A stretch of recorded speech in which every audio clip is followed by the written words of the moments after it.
Once more the Kozmo will rule the galaxy, and then we shall have peace.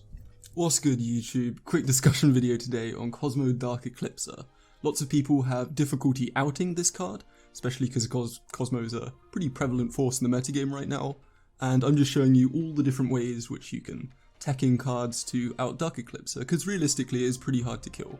3000 attack, they can summon it with Tin Can pretty easily just by banishing it, and it's more or less unaffected by trap effects. This isn't quite the case, you can still use traps to kill it, but just because it's usually online, I haven't included many traps in here. That's what the card does, out of the way. First up, some of these aren't like the best cards to be playing, and I wouldn't recommend main decking all of these in every single deck you play just because you hate Dark Eclipser, but some board wipes are actually fine. After the struggle, I wouldn't really recommend playing this. I much prefer Special Hurricane and Lightning Vortex. People don't mind discarding for Twin Twisters. I'm pretty confident that Lightning Vortex is a fine card to play. Special Hurricane seems worse, but in some matchups this does destroy face down monsters, which can be relevant. And remember, this is Highlander, so you can just play both of them and it shouldn't really be an issue. Next up we have Smashing Ground. This, as well as Hammer Shot, just a non-targeting one card removal. People generally shy away from single target removal, they don't assist your linear game plan or whatever. Super Rush Headlong is an even worse version of this, but it's a quick play so you can do some things. Wouldn't really recommend putting these in your decks unless you're like really desperate, though I'm starting to warm up to like stuff like Smashing Ground just for certain decks. Single target removal isn't terrible. I'd argue that MST is like fine, so it's suboptimal. It's probably not the best thing to play, but if you're desperate, go ahead. Stuff like Sky Striker things, they're much more searchable, which just makes them infinitely better. And again, the second effect of this just doesn't target. If you really have to, you can set your own back row, pop your own back row, and probably the fact that this is searchable just makes it that much better. Note that the restrictions on this, if you have no monsters and you have to have 3 spells in your graveyard, they're actually pretty relevant, so unless you're already on this sort of game plan, I wouldn't really try to force yourself into it. Lots of people talking about Herald of the Abyss don't actually like this card. I wouldn't say that this is any better than Smashing Ground in all honesty. Now, they don't get the search if you Herald their thing, but does that really matter? 1500 life points, this is like pretty much more versatile maybe, and if they have another Dark Machine on board they can send that instead. There are a lot of more searchable things that I'm a fan of, and the one deck that I'm playing a lot at the moment is just Zodiacs. Now, I'm not saying everyone has to play Zodiacs to out Eclipser at all, but you can pretty easily splash in just a Whiptail, and then if you can make a rank 4, there's a Broad Ball, that just gets rid of your Eclipser. If you're already playing Tenki, or if Barrage helps your strategy, maybe you're playing Balbaboons and Sangans, Barrage can give you some extra advantage there. You can then summon Thoroughblade and do the little combo. So the way this works, if you normal summon Rapier, you send Thoroughblade, make an Xyz, you make a Tiger Mortar here, detach to reattach the Thoroughblade, put Broad Ball on top of that, which then searches Whiptail, you have 2800, piercing, banishing, whatever. All 4 of these cards in any ratio you can just play in any deck. If you're already on Beast Warriors, this is just even better because you've got a Searcher, which is also a Banisher. It's just really pretty strong.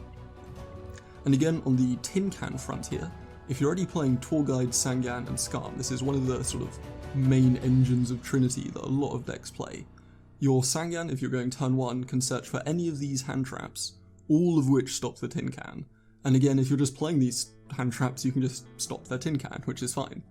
Of course, if you're also doing this, you can choose to summon Skarm instead of your Sangan, and then make a rank 3. Acid Golem is not great, but DDD Stone King Darius can just kill any creature, which is pretty good. This is a card that not many people know about. I'd definitely consider splashing this and stuff, not just for Dark Eclipser, just because it's a pretty good thing you can go into. Of course, this engine is also more searchable with stuff like Foolish and Mathematician. If you're really desperate, you can play Prohibition, declaring Dark Eclipser. It's worked a few times when I've tried this, but I think it's also a bit not great. You can just attack over it if your deck's already playing big creatures. If you're on blue eyes, you shouldn't have any issues with Dark Eclipser. Moon Mirror Shield is semi-searchable with Hidden Armory, which can also search your Premature Burials. This just lets you attack over the Dark Eclipser easy peasy. There's some other sort of little hand trap things, like Jack Frost can flip the Eclipser face down, so it's easier to kill because you can now target it. And it's got 2600 defense, I think. Yeah. So it's much more easy to kill if you flip it with the Jack Frost. I don't think it's that great, but if you want to use your Jack Frost for link material or something on your next turn, that's something you can do. And again, Gauze, I just love Gauze, I play this card whenever I can. If they attack with Dark Eclipser, you get a token which crashes into their Dark Eclipser. Pretty good. I also put Infinite Impermanence next to the hand trap suite here. This card doesn't do anything when Eclipser's on board, much like the hand traps. But again, turn 1, extra deck stuff. There's not too much like versatile extra deck things that out this. If you're on rank 2s, Sky Cavalry can get rid of it. As said, the rank 3 ones already. Miserism used to see a lot of play, but then Xyz's monsters actually became good. This is kind of just a 3k attacker, but without the Acid Golem downside, but he does kill himself. I guess for specifically Dark Eclipser, this one's better. Rafflesia, you can sort of set these up, which might get rid of an Eclipser or something, but it's not great. Exciton Knight doesn't target, but does destroy, so you can just pop their Eclipser. If you're on rank 4, you should probably be playing this anyway. And this is just the sort of Acid Golem version of a rank 4 monster. There's actually an out to Dark Eclipser in every synchro from level 6 to 12. Red Wyvern doesn't target and just pops it. Black Rose Dragon, and also Cyburst Quantum Dragon, kind of new card, like bounce their Eclipser. Both of these I quite like. You can instant fusion to make Elder Entity Nodin, which can then bring back a hand trap. That's level 7, Black Rose, goodbye Eclipser. Level 8 we've got Scarlight, level 9, Giganticastle. Haven't really ever seen this card see play, but it's 3100 attack, so technically it's an out. Level 10 we have Leo, which is kind of a mini Eclipser of your own, which outs their Eclipser. It's kind of quite funny actually. Star Eater, not an amazing card, but again, if you can make level 11 for some reason, you're playing Pacifist and hand traps, why not? It's an out. And level 12, this just can't be destroyed by card effects. Links, this is a new link. If you have to go into link 3, it's not that great and you have to use a link monster, but this is kind of like it's maybe a better Gaia Saber. 3000 attack, just crash into that monster. It's a lot of resources to pummel into that, but it might work.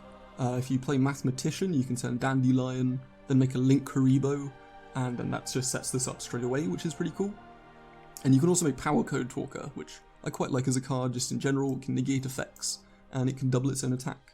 In the side here I've got some cards which, yeah, they're technically outs, but I wouldn't recommend playing, or they're side deck only. So Raigeki, I don't really like, it's semi-forbidden. It's kind of playable, maybe, but it's semi-forbidden, so you're not going to see this much. Same goes for Kaiju Slumber and Dark Hole, which are co-forbidden. Eater of Millions is really strong. You banish their Eclipser face down, which is like terrifying. Really, really good out here. I don't know why more people aren't playing this at co-forbidden. It's a really strong card. Fissure is kind of just a worse smashing ground, really. System Down, this is the side deck out to Kozmo, really. Or just any machine strategy. Banish everything they control and in their graveyard. It's so much stronger than Raigeki against that deck. And this is Highlander, so Acid Rain also isn't out. There's no reason not to play both of these, because you're just increasing your chances by that extra amount of percent, which is quite relevant.